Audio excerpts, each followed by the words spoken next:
Hi, it's Angie with News OK. I'm here with Becky Varner. Now, Becky, you're a local dietitian. You're a registered dietitian, and you're definitely very good at not only cooking, but cooking in a healthy way. So tell us what we're going to be cooking today.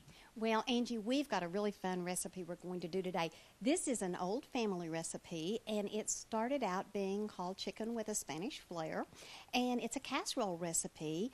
We are going to be reducing the fat content of the recipe considerably and the calorie content considerably, and with just a few little simple changes. Yeah. Now, how old is the recipe?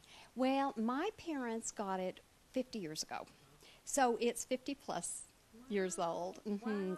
The first thing we did was just simmer the chicken breasts, and you want to be careful not to boil those because that will toughen them. You just want to cook them at a low, gentle simmer. Okay. And then the next thing we're going to do is cook some onion, and I'm going to turn this burner on, Angie, and we're going to measure out a tablespoon of olive oil, and let's see, we'll get this measured here.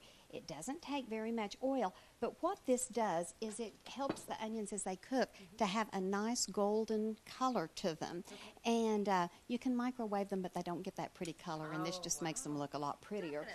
It's beginning to, while that's heating, let me just show, have used a medium onion, chopped, it yields about a cup, and you just want small little pieces, about 1/4 of an inch in diameter, and here we go. Now, how do you keep from crying? What's your secret? Do you know this onion did not cause any tears today? So I was very blessed by that. Good. Here in a minute, I'm going to add a little water to that. But meanwhile, we can go ahead. We're going to use tortillas. We're going to use 12 corn tortillas. And while the onion is cooking, we could go ahead and start slicing those. I already have ours sliced today. But when this is being fixed at home, that would be a good thing to be able to do while this is cooking. And we can hear this cooking now. It's not getting brown yet, so we'll give it just another minute. And Angie, one thing I'd like to say while this is cooking also, this is the pot that I used to cook our chicken breast in. And, of course, they were skinned and deboned before we started, so this is virtually fat-free stock.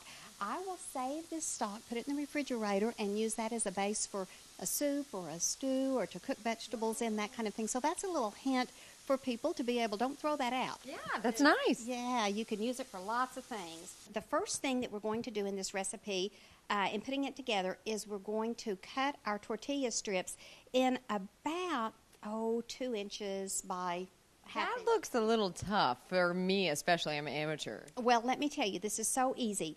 It really is, Angie. All you do is stack your tortillas, and I do all 12 of them at the same time. Take a very sharp butcher knife and cut it this way in 12 strips, and then cut it across twice this way. Wow. Okay? And so that's what we've done, and we're going to go ahead and layer. We're going to take about 1/3 of these and just cover the bottom of our casserole dish.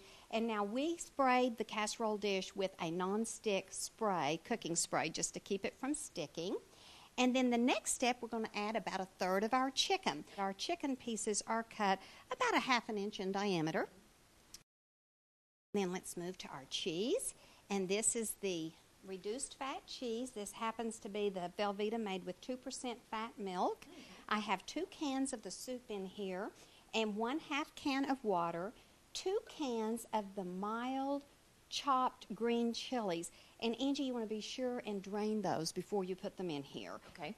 You don't want all that liquid. All we're going to do is come back and do the same thing again. Well, look at that. We're going to take about 1/3 of our tortilla chips and about 1/3 of our chicken.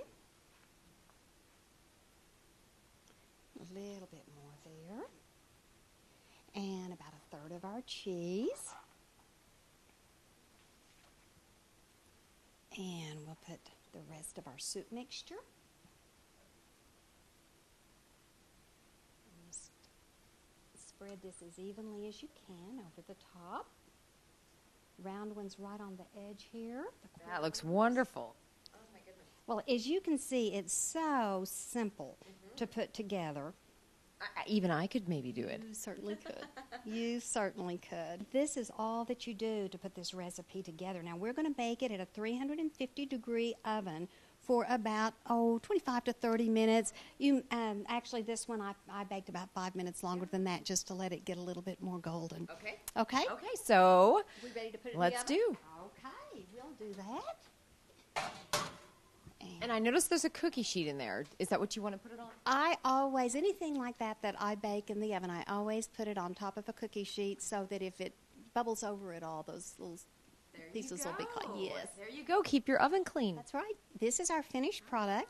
And just to give you an idea, the original recipe, a serving had about 440 calories. We've trimmed this down to 284 calories. Wow. The original recipe had about 26 grams of fat per serving, and we've gotten it down to about 9. Wow.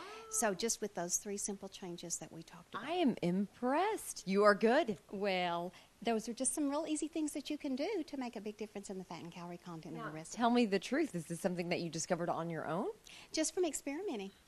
Nice, nice. So it's okay to experiment. It's okay to try new things. Absolutely. And, sometimes they don't work out just the way you want them to, but sometimes they do. More often they do than not. Yeah. And sometimes when you modify a recipe, what you find is that it changes the recipe a little, but it can change it in a really positive way besides nutritionally. Definitely, definitely. Thank you, Becky, for this recipe. If you want the goods, then you can read in the Oklahoman in the food section and on News OK, Becky's column about, tell me again the name. Recipe for Health. Recipe for Health. And she actually gives the whole recipe right there so you can make this at home for you and your family.